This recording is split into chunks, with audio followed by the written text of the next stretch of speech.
friends, welcome back to my channel, and in today's video I will be reading some dark romance reads from Kindle Unlimited.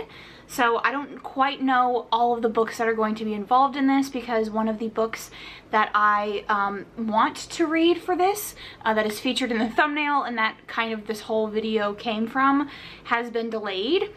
So we'll see if I get to read it, but the other three I am pretty excited for. We have one that is it's 666 pages, and I'm excited to see how that is. I've actually started a couple for this video, so let's get into my thoughts on those. So first up, I did try to read Dark Desires by Eve Silver.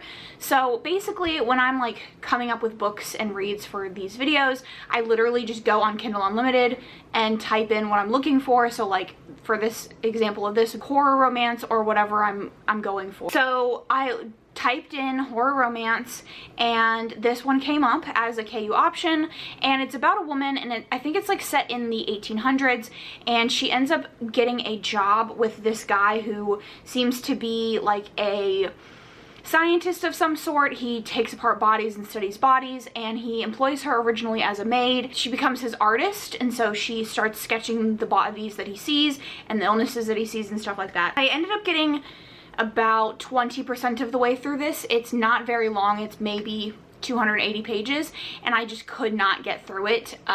There was nothing to grip onto. The characters were very bland. The romance was going nowhere, and the characters were giving me nothing. The plot was giving me nothing.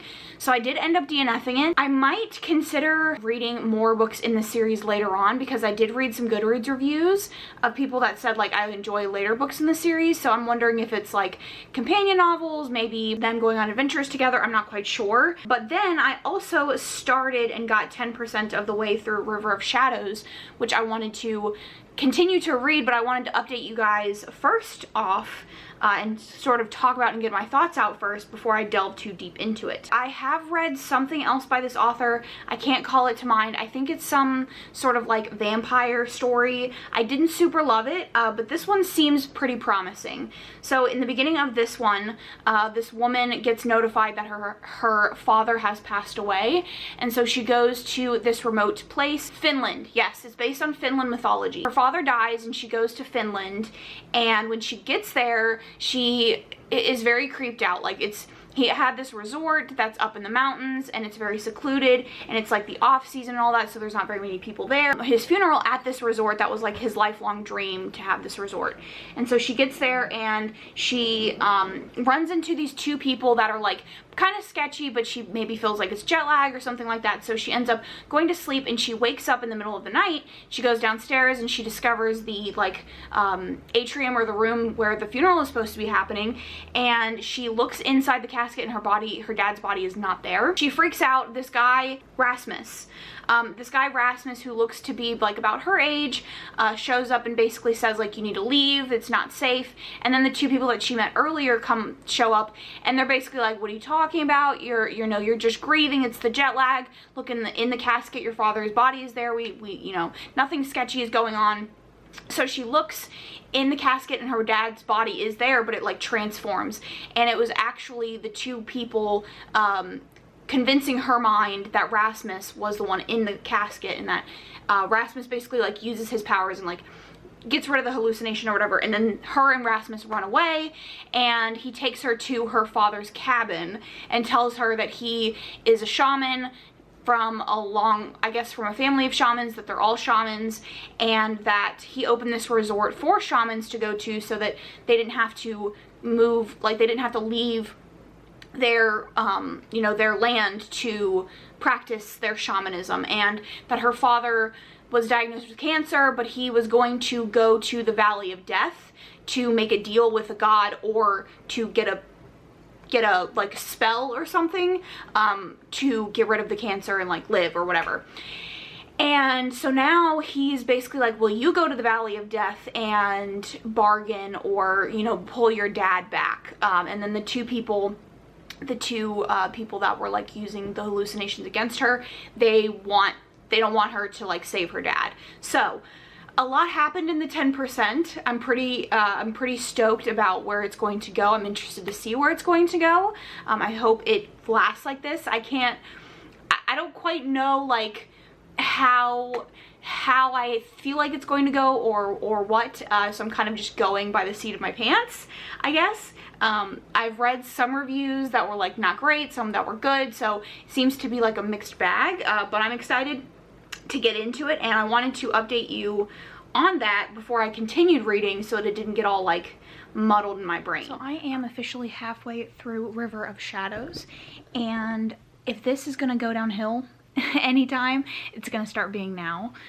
So basically what has happened since I updated you was she is now in the land of the dead or whatever with Rasmus. She pissed off some gods and goddesses, and then she ends up getting captured by Death, and she makes a deal with Death that if he will release her father, cure him of cancer, and put him back like in the real world or whatever, the upper world, she will be indebted to him forever. Like she'll be like his servant or whatever, and he can do whatever he wants with her. He can keep whatever. They've made this bargain, and she is like living in his castle or whatever, and they're about to have dinner, and she has made a deal with a mermaid queen or some shit like that, god or something, that she will save one of the mermaids that he has prisoner.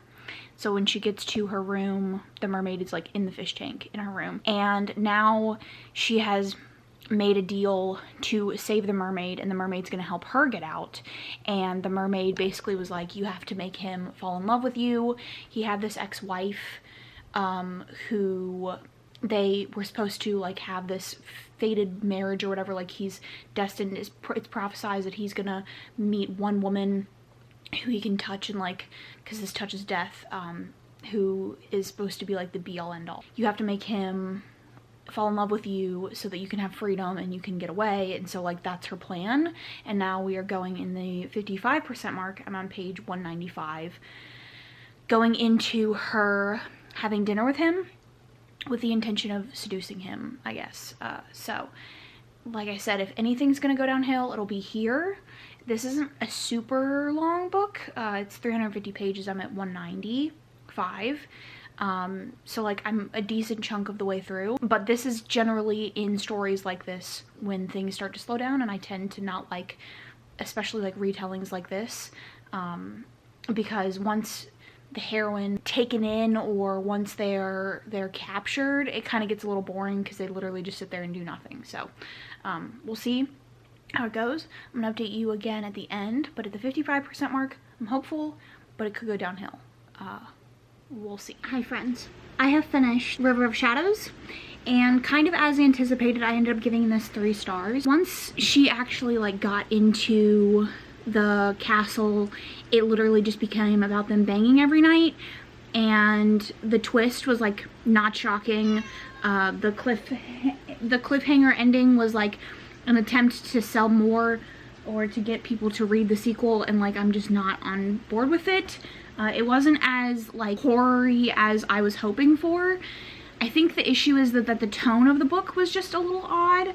Like I feel like it was going for like this like mythology that is a lot to do with death, and it's like Persephone and Hades, and you know, being dragged to the underworld and all that kind of stuff, and it's like you're surrounded by these death maidens and people wearing veils and skulls and shit like that, but the actual tone of the book was too jokey.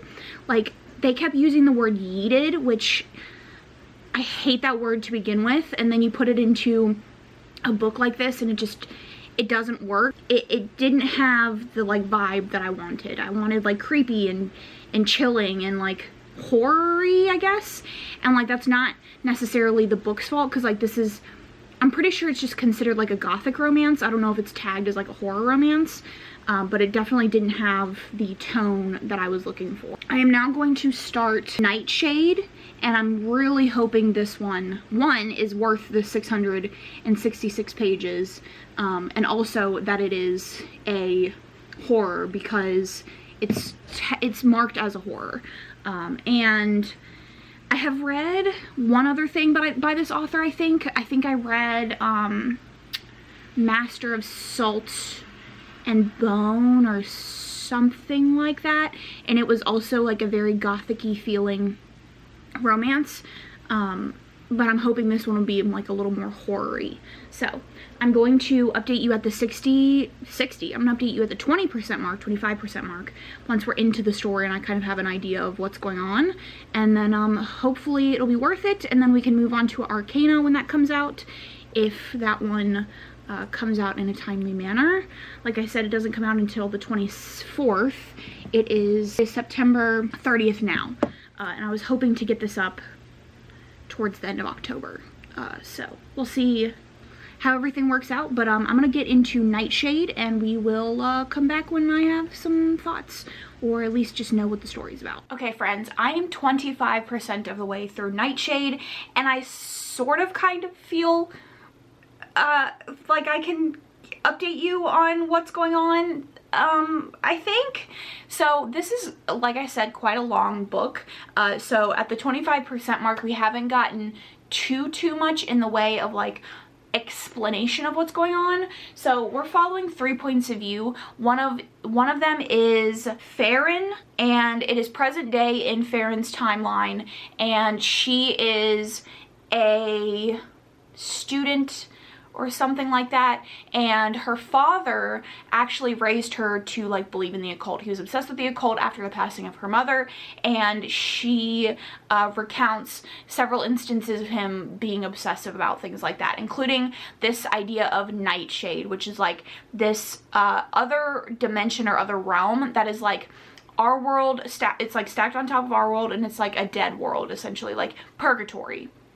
And her father was convinced that they could access Nightshade and bring her mother back, and or just live with her mother, and now her father is passed away, and in the beginning of the book a detective comes to her and says there has been some occult killings and we need your help looking into some symbols, because that's what she does. She's a student teacher for like occult symbols and things like that, and so she does some investigating into these symbols, and she's like looking through some of her dad's old stuff because she recognizes some of the things, and she looks more into Nightshade and some people and things that he had in his journal and stuff like that. So she goes in, investigates this guy that might have been the last person that knew her father or talked to her father before he died. He tells her that Nightshade exists, and in order for her to do that, she needs to drink, in order for her to go to Nightshade, she needs to drink this tea made from this flower that will like kill her and then take her to Nightshade,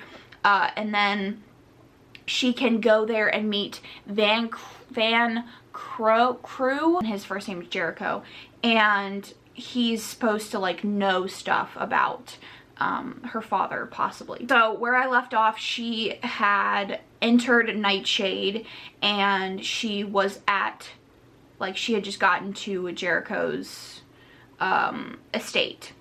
And then another point of view is Jericho, and he is talking about being in Nightshade. He is like a recluse there, and he only lives on, like, he doesn't leave his estate, and he seems to have some sort of connection to what I'm assuming we're going to find out is Farron. She had like this like stalker creature that she had since she was younger, and as she got older, like, she started seeing him in dreams, and then like the dreams became sexual, and I think that's connected to Jericho. Like, it's been alluded that they're connected in that way. And then we also are getting the point of view of Lestiana, who is some servant girl in the 1800s, I think, and it's unclear what dimension she lives on, but I think it's Nightshade. And in the beginning of the book, her mother gets burned at the stake for being a witch by this like occult group of like radical Christians, I guess, who they have like this special symbol, which is the symbol that was seen in the other point of view with those occult deaths that I was mentioning. She goes and lives at the church, like monastery or whatever, and she is tasked with helping one of the fathers help this family who lives on this like reclusive estate. This reclusive estate has the mother, they treat the mother and the son, and she doesn't quite know like what the treatments are, but she has like a thing with the son, and all she knows about the treatments is that like every time they do them, they like scream. Like they take them into a room that she can't go into, and then there's lots of screaming. And then she has like a romantic thing with the son. I imagine it's going to be us watching her, you know, grow older. And that's kind of it. We haven't really learned too much about Nightshade, or it's sort of confusing what we have learned. We have purgatory that's overseen by like fallen angels, but then there's also like these things that hunt people down, but the fallen angels like protect people from these things. And it's just, the purgatory is like where people who don't believe in heaven and hell go. It's all just very weird and confusing and like not super well explained yet. So like I said, it's a very long book, and I'm anticipating we'll get some sort of explanation along the way. I think it might be connected to the other book that I've read by her. I just don't know in what way. But I think I remember Briarcliff, which is the name of the estate, being like a thing from that book.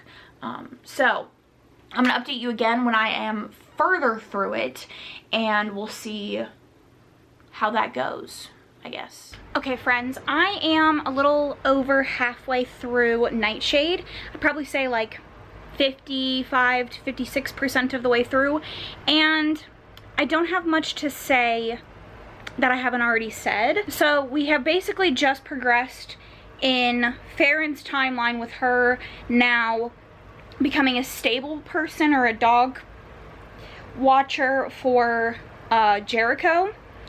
And she basically just takes care of the dogs, and she is trying to do some investigation into her father, and Jericho has this like weird pull to her. He thinks that she is this woman who he's been dreaming about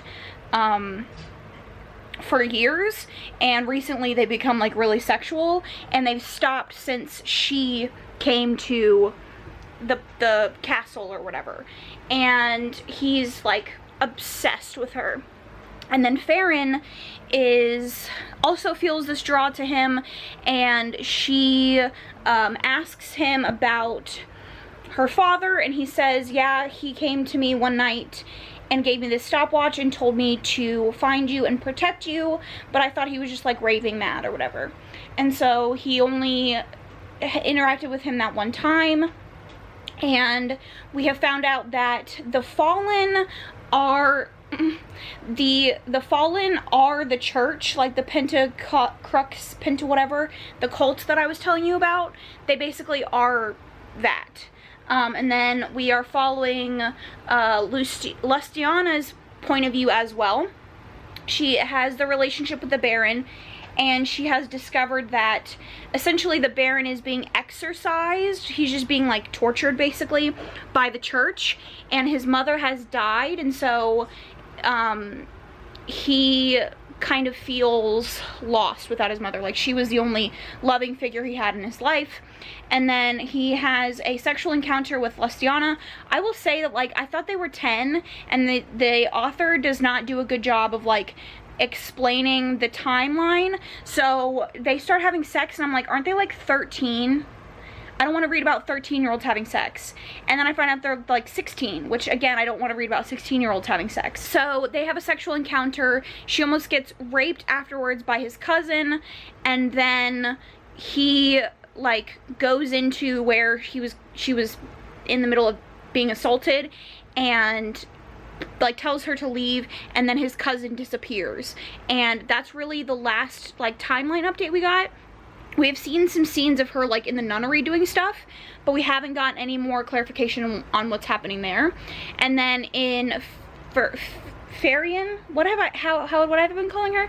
In her timeline, she found a book called The Witch and the Baron or something like that, The Baron and the Witch, and it's a love story about Lustiana and the Baron, and the Baron's name is Jericho, by the way. And she finds a picture of them together, and she looks like Lustiana, and the hero from her timeline looks like the Baron. So I'm assuming it's something along the lines of like they get reincarnated, and they're like star-crossed lovers or whatever. They're destined to be reincarnated over and over again together. but she also had a conversation with him, Jericho, in the present, because she is under the impression that like the nightshade tea that she drank to get to Nightshade basically just like transported her there, but she'll eventually be able to eat the nightshade flower again and go back to the real world. And he basically was like, yeah, no, you were lied to, like, you're dead, you're here permanently, unless you're one of the rare people that can like can move between realms, which I'm sure we'll find out that she is. And she also finds out that like her father is probably dead, and he's not human, Jericho isn't, but we don't really know much else. Like we don't really haven't gotten clarification on what else he is. We know he's not a fallen, and we know he's not human, but we don't know what else. So in their timeline, we are going to this like Hollow Fest ball, or some sort of hollow something ball. She's supposed to meet a singer there who was one of the girls that the detective told her died in the real world. So she's gonna go there and like ask her if she remembers anything about her death or anything like that. Because when you go to Nightshade, the longer you're a Nightshade, the more you forget your real life, and the people of Nightshade don't know that they're dead most of the time. So a lot has happened, but not a lot has happened. Like, she's kind of just been reading books and like having these random conversations with people and like discovering tidbits, but we haven't gotten a full understanding of like what the world is. And the Lustiana timeline is kind of boring. Like, I get why it's there, but like there's not a lot going on. The last like 10 or so chapters have just been her interacting with the Baron and like him either them having sex or like him saying some like cryptic shit about how in love they are. So it's kind of a lame storyline that I don't really love. Like, when we get to her chapters, I'm kind of just like, okay, whatever. Like, the coolest thing that happened to her was like her mom was burned at the stake, and everything after that has been kind of boring. So I'm gonna update you again when I am done, and hopefully this is like a 4. It's giving me like 3, but it's been a slow going read for me the first half. Like, I definitely have been prioritizing reads for other videos, so I haven't been like as engrossed in the story as I could be. So it's been slow going, but now this is like the only thing that I need to read for the moment because I'm ahead of schedule. So I can sit down, thoroughly enjoy it, and come back to you when it is done. So we will talk later. Okay, so last night I finished Nightshade, and I did end up giving this 4 stars, which is a lot better than I've been giving. Like, I think the last like 15 or 20 books that I've read, they've all been 2 or 3 stars. So it's an improvement.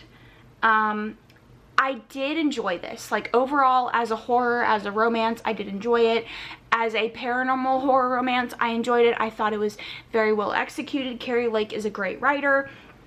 I loved the concept of Nightshade, and I think the little introductions into the world and the explanations into the world, while I wish we had gotten a little bit more so that I wasn't as lost at some points, was great. I think it was well developed. You can tell that the author has an understanding of her world. If she didn't do a very good job executing that in the way of explanation, you know, we will take what we can get. However, I don't think that I needed half the book to be about 16-year-olds electrocuting each other during sex to believe that our main couple is soulmates. They didn't add really all that much to the relationship. Like, they didn't really make me believe that they were soulmates. I could have gotten maybe 1 or 2 chapters. I could have just gotten a mention, and I would have been on board. I would have liked 600 pages more of, I would have liked 300 pages more of the real world, or present day rather, to explore the world more and like flesh that out a little bit more. So that was like really my complaint with this, is like, I didn't need the past timeline. It didn't really add all that much. It muddled the ending a little bit, and we also needed more exploration, fleshing out of the world, and kind of to get an understanding of like all the creatures and everything. So as far as the relationship goes, like, I wasn't enamored with it. The hero definitely has touch or you die. Like, he literally burns an entire city down for hurting her, and he kills someone, he stabs them, like, very much highly possessive. So if you are into violent and possessive men, you'll enjoy this. Like, I enjoy the relationship. I don't think I'm going to continue, and the reason I'm going to continue, people might not understand, but like, they have a kid now. Don't really like kids in romances, or kids reading about kids in general, really. So probably won't be continuing. I'm not like heartbroken about continuing. I do think it was a good, like, it's not a good standalone because it does end on a cliffhanger, or it ends like on an open ending. Not a cliffhanger, but an open ending. So it's not like a complete story, but I feel like I have enough to be satisfied with the romance, etc. So I am going to come back to you when Arcana is out, and hopefully I really enjoy that one. It is the 6th now, and the Arcana, as far as I know, doesn't come out till the 24th, which is the day I wanted to post this vlog, but we've done some rearranging, and I've given myself a little bit of extra time to read it, obviously, you know, because you're seeing this on the day that it was posted, so, or after, or whenever you're seeing this, but after the book has already come out, obviously. So I'm gonna come back when I have gotten X amount of the way through Arcana. I know that it is a companion or a sequel to Gothicana. I'm not really sure. I haven't even read the description of it. I just liked Gothicana a whole lot, and I'm excited to be back in the world. So we're gonna come back at 25%, and hopefully I enjoyed it as much as I liked, didn't love, Gothicana. Okay friends, I'm actually going to wrap the vlog here because unfortunately the last book that I wanted to read for this video, Arcana, is not going to be out in time. It has been delayed. I'm not sure when it will be out, but when it comes out I will certainly read it and vlog it for you. But let me know down in the comments your thoughts on anything that I read in this video. I would love to hear it. If you don't have anything to say, leave any sort of Halloween emoji you want. If you are looking for more content from me, check out my Instagram and my podcast Instagram. You can also check out my podcast. It is a horror podcast, and it's on all your favorite streaming platforms. Thank you so much for watching, and I will catch you guys in my next one.